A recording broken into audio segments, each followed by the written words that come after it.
आकाशवाणी मध्य प्रदेश से प्रस्तुत हैं प्रादेशिक समाचार।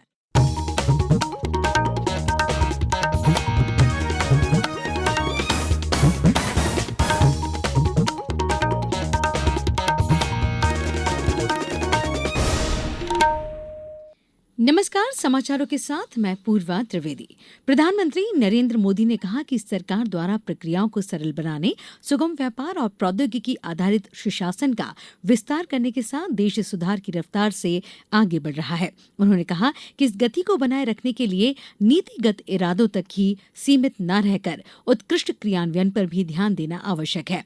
आज वीडियो कॉन्फ्रेंसिंग के माध्यम से विकसित भारत के लिए प्रौद्योगिकी, सुधार और वित्त विषय पर आयोजित बजट उपरांत वेबिनार को संबोधित करते हुए श्री मोदी ने कहा कि सुधारों का मूल्यांकन केवल घोषणाओं के आधार पर नहीं बल्कि जमीनी स्तर पर उनके प्रभाव के आधार पर किया जाना चाहिए।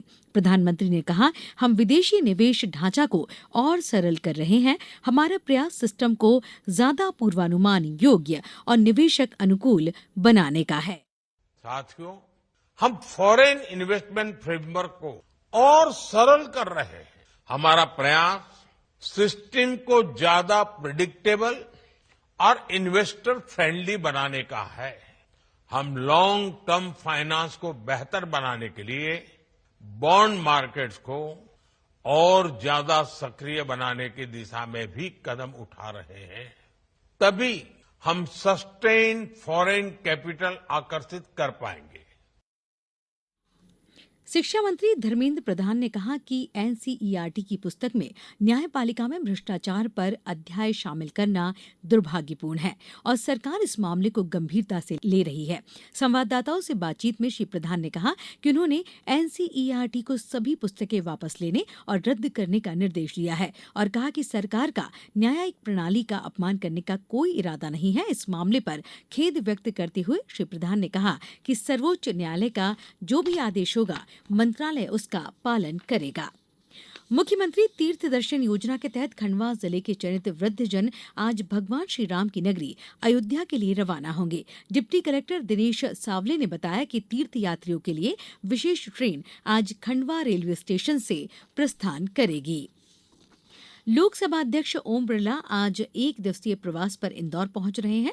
वे यहां वैष्णव विद्यापीठ विश्वविद्यालय के दीक्षांत समारोह में मुख्य अतिथि के रूप में सम्मिलित होंगे और मेधावी विद्यार्थियों को उपाधियां प्रदान करेंगे। निर्धारित कार्यक्रम के अनुसार दीक्षांत समारोह के बाद वे बॉम्बे हॉस्पिटल के पास महेश्वरम भवन में आयोजित एक अन्य कार्यक्रम में भी शिरकत करेंगे।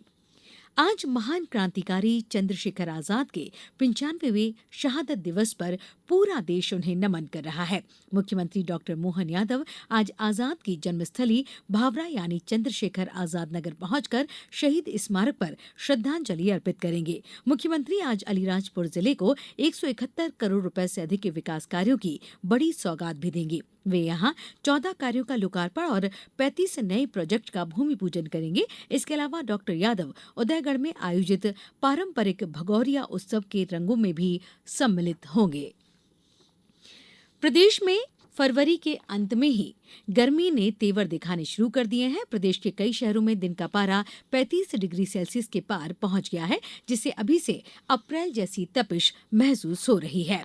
और आईसीसी टी20 विश्व कप में आज सुपर 8 के ग्रुप 2 में मैच में इंग्लैंड का सामना कोलंबो के आर प्रेमदास स्टेडियम में न्यूजीलैंड से होगा। ये मैच शाम 7 बजे शुरू होगा। अब कुछ समाचार संक्षेप में। आगरमालवा जिले के सुसनेर स्थित जनपद शिक्षा केंद्र में दिव्यांग बच्चों के लिए कल आयोजित हुए निःशुल्क सहायक उपकरण वितरण शिविर में आवश्यक सामग्री वितरित की गई और शिवपुरी जिले में कल सूक्ष्म लघु और मध्यम उद्यम विभाग और रोजगार विभाग द्वारा युवा संगम कार्यक्रम का आयोजन किया गया।